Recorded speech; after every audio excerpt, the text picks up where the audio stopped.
Welcome to the DCTV News at Noon program. I'm Kelsey Kiesling. And I'm Kendra Cook. The Southwest TV Translator Association underwrites the news, and Dolores County Broadcasting Network provides the support for DCTV. Here at the News at Noon show, we assemble the best and most interesting news from the area, and Jerry Tope brings you the local weather and related news. Give us a call with news tips or topics you'd like to see covered. The number is 677-4119. We're glad you tuned in to watch DCTV. Today's show is live on Monday at noon and rebroadcast at 3 and 6 p.m. and again re-aired on Thursday at noon, 3, and 6. Coming up, Dove Creek elk damage, more mussels on boats, Bears Ears assessment, and more. And also ties to an Arizona double homicide, CPW bill, and weather, the sheriff's report, and area happenings. Today's May 8th, 2017. And now, here's the news at noon. According to a report in the Cortez Journal, a Dove Creek farmer was reimbursed more than $26,500 on Friday after a herd of elk last summer destroyed his cornfield, resulting in a complete loss of crops. The money comes from a Colorado Parks and Wildlife fund derived from the purchase of hunting licenses, which is then dedicated to repaying landowners who experience damage from big game animals. A reimbursement is made only after other methods of prevention have proved unsuccessful, as was the case with Dove Creek resident John Nielsen, who owns property off County Road 5. According to a Parks and Wildlife report, Nielsen notified the department July 30th that a herd of wild elk had damaged 2 cornfields that cover about 23 acres in Dolores County. A Parks and Wildlife representative met with Nielsen later that day and gave him cracker shells and propane cannons, noise deterrents used to scare off elk, which proved unsuccessful for over the next 15 days. On August 15th, Parks and Wildlife issued 12 damage hunt permits, specially issued licenses that allow hunters to kill big game in off-season to pressure herds away from private property. By September 1st, rifle season on private lands began, and Nielsen allowed hunters onto his property to hunt the elk. But a September inspection determined the cornfield was 100% loss of Nielsen's fall crop, the CPW report says. The value of the loss was finalized at $23,885 for seed corn and $2,663 for silage field. It was approved Friday at the Parks and Wildlife Commission meeting as part of the consent agenda. Chris Kloster, a program assistant for CPW's Game Damage Unit, said the prevention and reimbursement program was created to resolve pressures between private landowners and wildlife. Reported by the Cortez Journal, an Arizona man suspected of killing an elderly couple in Williams, Arizona, was arrested Friday night in South Cortez after a chase involving officers from 3 regional law enforcement agencies, the Colorado State Patrol announced on Monday. Derek S. Barnett, 29, was arrested about 10 p.m. on U.S. Highway 491 near mile marker 37, in the area of Lots of Pasta and That's a Pizza restaurant in South Cortez, according to Colorado State Patrol Captain Adrian Driscoll. Officers from the State Patrol and the Dolores and Montezuma County Sheriff's offices were involved in the pursuit. About 9:47 p.m., the officers began pursuing Barnett's 1978 Dodge Power Wagon on Highway 491 near mile marker 49 north of County Road EE in Montezuma County.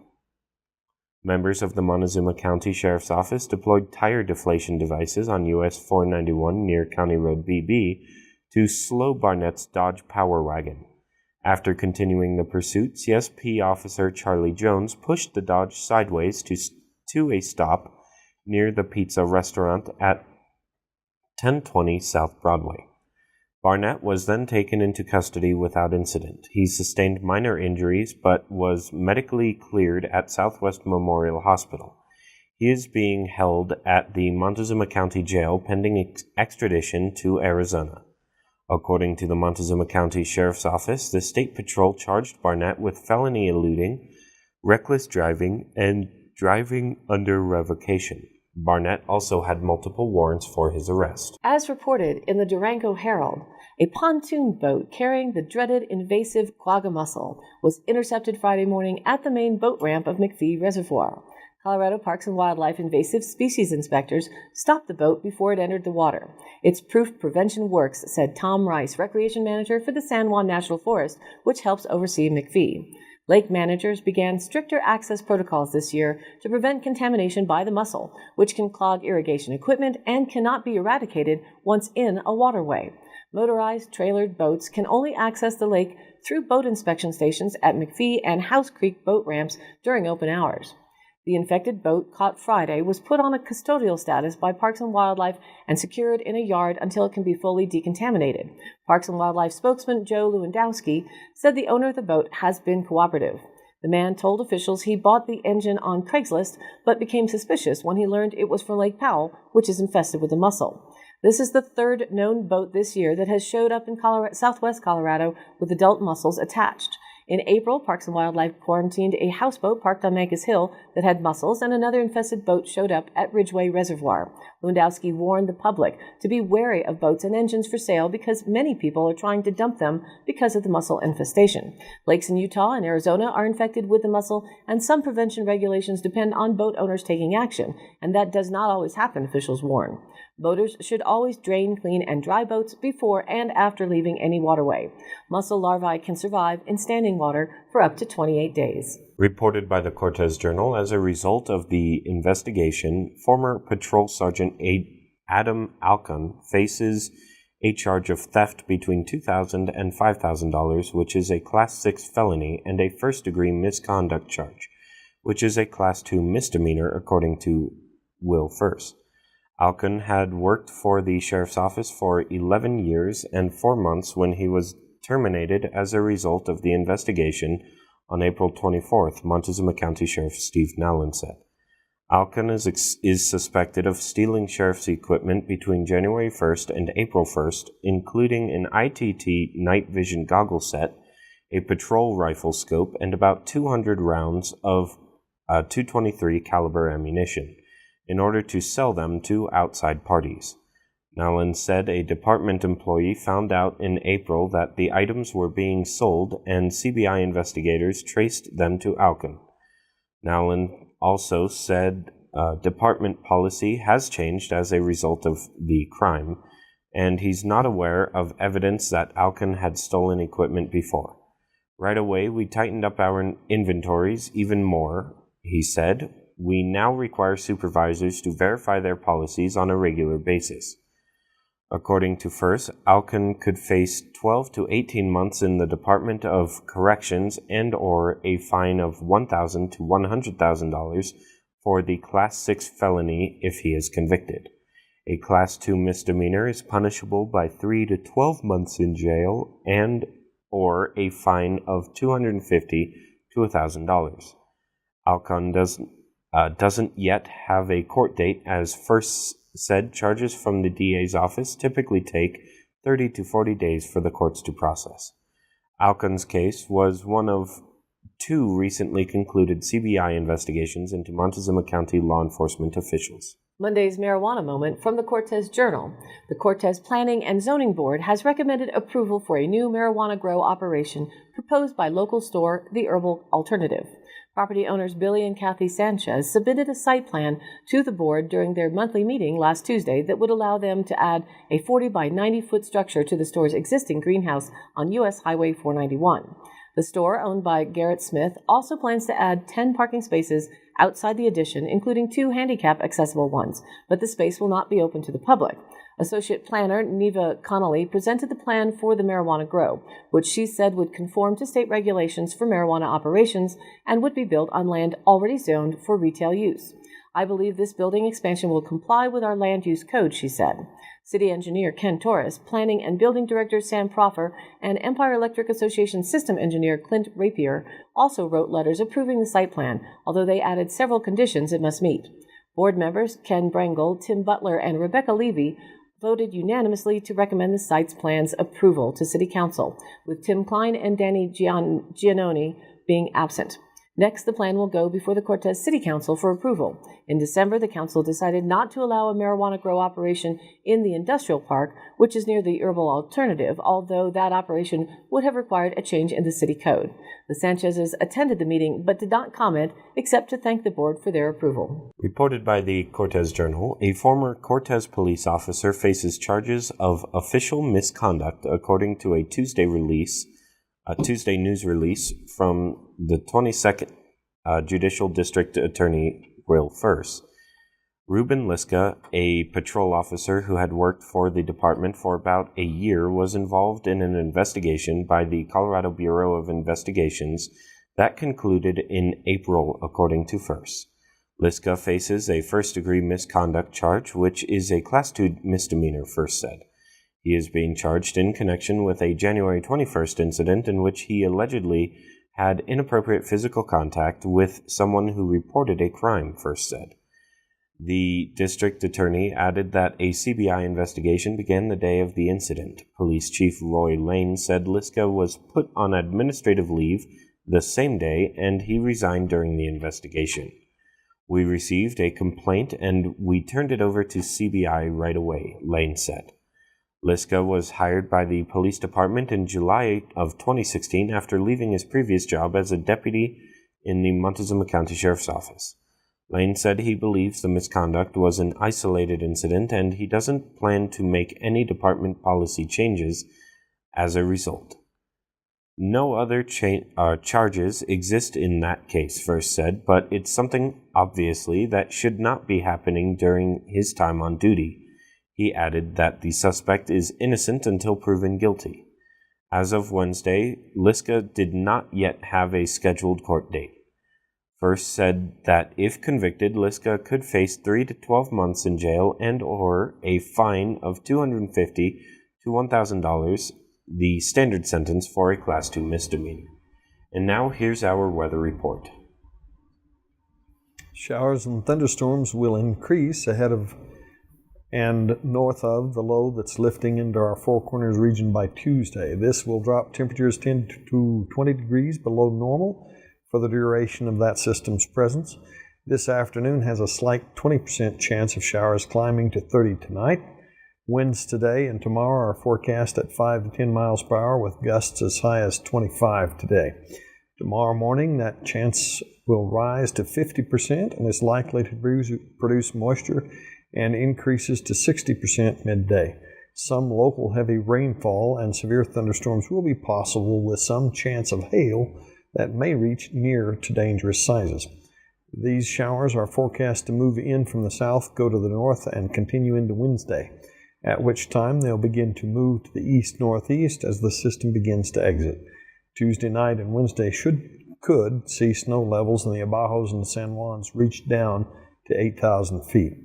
Wednesday night will still be cloudy, then Thursday morning mostly sunny, clearing to sunny for Friday. Although flow will be from the north Thursday, temperatures are still expected to be normal. The weekend will see southwest flows reestablished with breezy conditions. The system that will affect us here on the western slope will deliver heavy rainfall and severe thunderstorms are possible, especially across portions of the eastern Colorado on today. And then in the southern high plains Tuesday, to the north, rain and storms across the northern plains will shift eastward into the middle Mississippi Valley and the Ohio Valley the next few days. Most organized activity will be along a frontal boundary, which has stalled or will stall across the Ohio Valley tomorrow and into Wednesday. Moderate and heavy rainfall and localized flash flooding may be possible.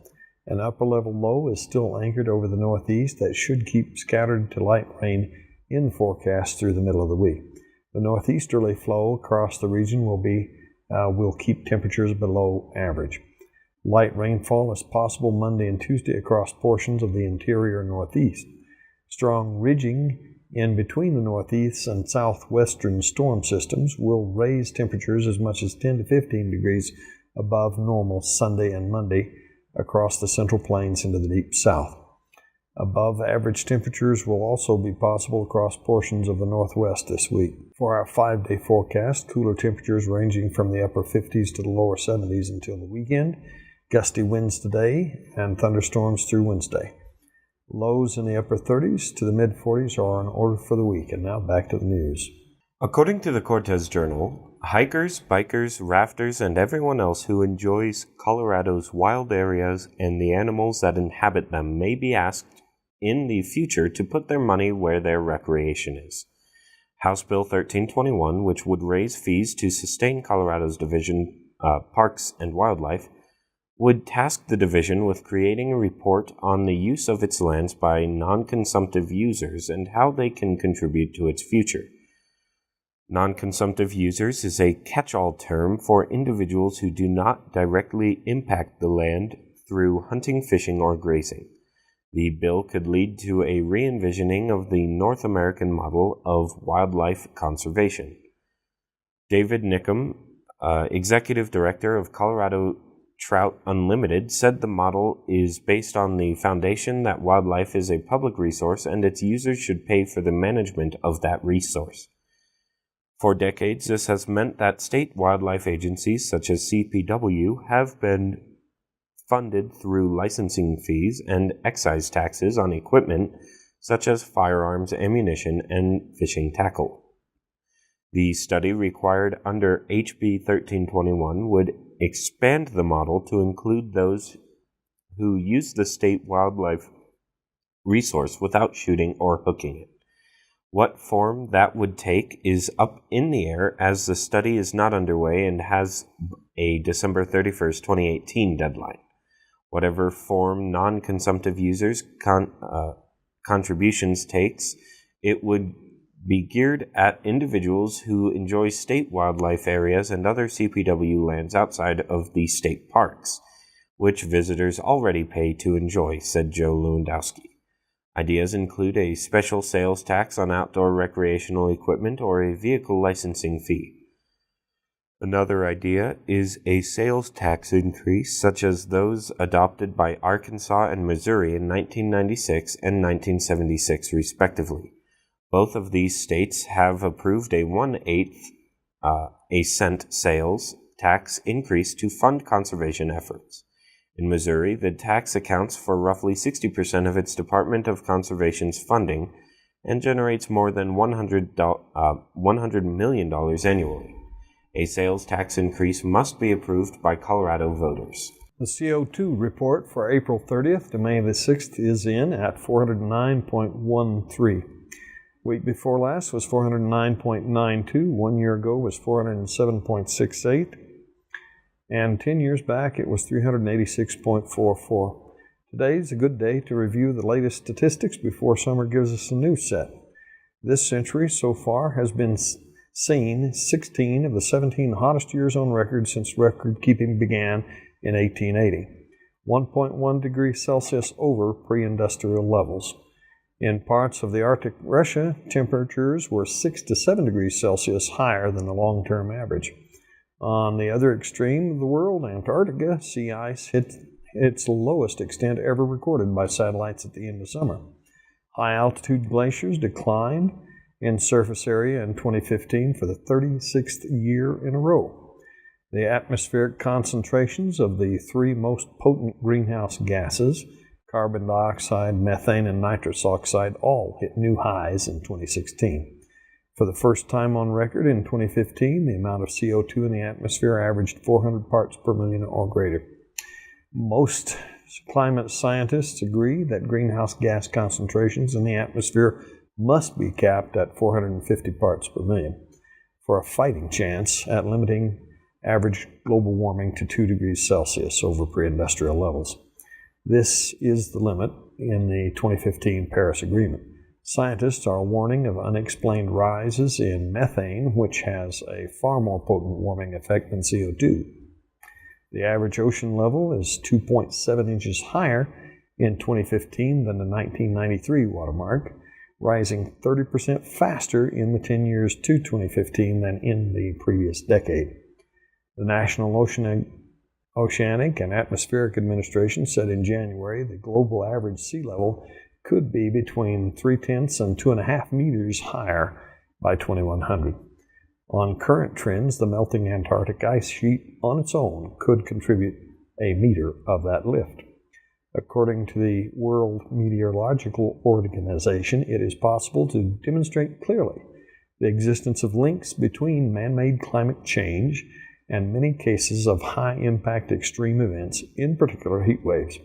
Some researchers say the number of climate-related extreme events, droughts, forest fires, floods, major storm surges, has doubled since 1990.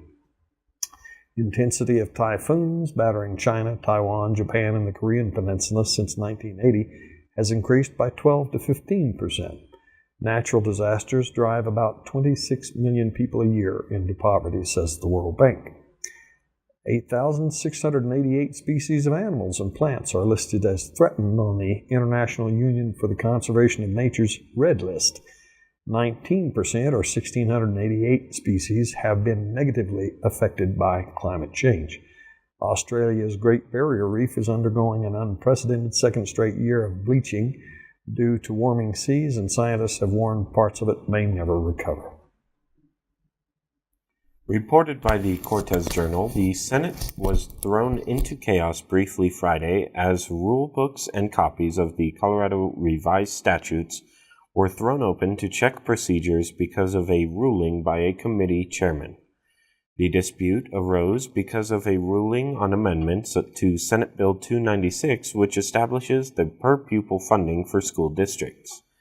The amendments included one that would require school districts to equally fund charter schools on a per-pupil basis instead of allowing the districts to distribute funding based on the needs of the schools in their jurisdiction. The amendment was a carbon copy of SB 61, which has languished on the calendar in the House after passing the Senate. Another amendment would have appropriated $16 million from a housing program for homeless people for schools. In opposition, a division vote, which is an unrecorded headcount, was called for by Senator Michael Merrifield, Democrat of Manitou Springs. The entire Democratic caucus stood against taking away local control from districts and were joined by Senator Don Coram, Republican of Montrose. Committee Chairman Senator John Cook, Republican of Greeley, however, declared he was not in doubt of the vote and passed the amendments. That caused an uproar from those who knew they had the votes to kill the insertion of SB 61 into the Finance Act. Lawmakers from both sides rushed the front of the room to debate the ruling, and after several minutes, Cook withdrew it and took a roll call vote, which resulted in an 18-17 vote to defeat the amendments. Coram was the lone Republican voting against the amendments. SB 296 will receive a final vote on Monday before heading to the House, where it must speed through the chamber in the waning days of the session. Reported in the Durango Herald, U.S. Interior Secretary Ryan Zinke will start a 4-day Utah trip Sunday to assess whether 3.2 million acres of national monuments in the state's southern Red Rock region should be scaled down or even rescinded. The reevaluation of the new Bears Ears National Monument on sacred tribal lands and the Grand Staircase Escalante National Monument, created in 1996, is part of an executive order signed last month by President Donald Trump calling for a review of 27 national monuments established by several former presidents. The Bears Ears Monument, a source of ire for Utah's conservative leadership, is a top priority in the review. Zinke has been tasked with making a recommendation on that monument by June 10th, about 2.5 months before a final report about all of the monuments. Utah Republican leaders, led by U.S. Senator Orrin Hatch, campaigned hard to get President Donald Trump to take a second look at a monument designated by President Barack Obama near the end of his term. Hatch and others contend the monument designation is a layer of unnecessary federal control that hurts local economies by closing the area to new energy development. Hatch said in a statement he looks forward to hosting Zinke and showing him our beautiful state and working with him to give the people of San Juan County a voice in protecting the lands they've lived on for generations. Zinke will spend Sunday in Salt Lake City before traveling Monday to the southeastern corner of Utah to spend time in the Bears Ears area. On Wednesday, he'll be in the area near the Grand Staircase Escalante National Monument. Interior officials haven't made public the details of whom Zinke plans to meet with, but officials with a coalition of 5 tribes that pushed for the Bears Ears designation said they have a 1-hour meeting with Zinke on Sunday in Salt Lake City. Natasha Hales, the Bears Ears Intertribal Coalition leader staffer, said members plan to tell Zinke about their long history with the Bears Ears land and the landscape's sacred importance. They also plan to reiterate that they are willing to take legal action to defend the monument if needed. The monument review is rooted in the belief Trump and other critics that a law created by President Theodore Roosevelt to designate the monument has been improperly used to protect wide expanses of lands instead of places with particular historical or archaeological value. Conservation groups counter that the review puts in limbo protections on large swaths of land home to ancient cliff dwellings, towering sequoias, deep canyons, and oceans habitats where seals, whales, and sea turtles roam. Environmental groups have vowed to file lawsuits if Trump attempts to rescind monuments, which would be unprecedented. Zinke has said that the report will recommend whether any monuments should be abolished or resized. He promises an open-minded approach and said he remains opposed to selling any federal land or transferring it to the state or local control. Congress might weigh in as well. Numerous bills on the issue were introduced in the previous session, including measures to prevent the president from establishing or expanding monuments in particular states and to require consent of Congress or state legislatures. And now for the Dolores County Sheriff's Roundup for the week of May 1st through the 7th.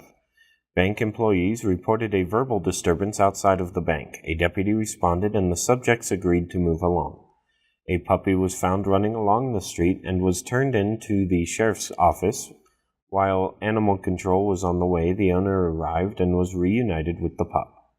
A micro USB was found near the football field. Please contact the sheriff's office to identify the card if you're missing one. A wallet was found at Weber Park. Unfortunately, the wallet did not contain any identifying items for its return. Please contact the sheriff's office if you are missing your wallet. That's it for today's roundup. Stay tuned for continuing updates. For today's High Canyon Country happenings, the Salvation Army Thrift Store is offering children's books 10 for 25 cents. They're trying to thin out their collection. There's no end date on sale at this time, but they suggest you get in soon for the best selection. That's at 201 North Pinion Drive in Cortez. Goings-on in the Sunflower Theater in Cortez include a documentary film presentation of Love Thy Nature on Thursday, May 11th at 7 p.m. with free admission. Narrated by Liam Neeson, it is a cinematic journey through the beauty and intimacy of our relationship with the natural world. A suggested donation of $5 at the door is encouraged. Also on Saturday, May 13th, 2007, the Durango Nursery and Supply is hosting Bold Bouquets for Mother's Day from 10 to 12 noon at the nursery. Lisa Bure of Passion Flower Bouquet Farm will lead attendees in a tour of shrubs and plants to identify long-lasting cut flowers and then create bold, naturalistic bouquets to take home. Space is limited. Call 970-259-8800. The price is $40 to $50. If you bring your own vase, you get $10 off, and bring your own snips or scissors, or you can buy them on site. All of the happenings are posted on the DCTV News at Noon Facebook page, along with the embedded YouTube replays, weather and original stories, and local posts. To share your event or information, contact us. It's dcbnnews@gmail.com, or call us at the station 677-4119, and we'll be sure to get your news on air. Thanks for tuning in. This program is live at noon Monday through Wednesday, then it is rebroadcast at 3 and 6 p.m. and again re-aired Thursday, Friday, and Saturday in the same order at noon, 3, and 6. And again, be sure to check out our Facebook page. It's DCTV News at Noon. It has all the links and details. Please like us there and share the link. For Kendra Cook, Jerry Tope, and everyone at DCTV with the News at Noon program out of Dove Creek, USA, I'm Kelsey Kiesling. Thanks for watching.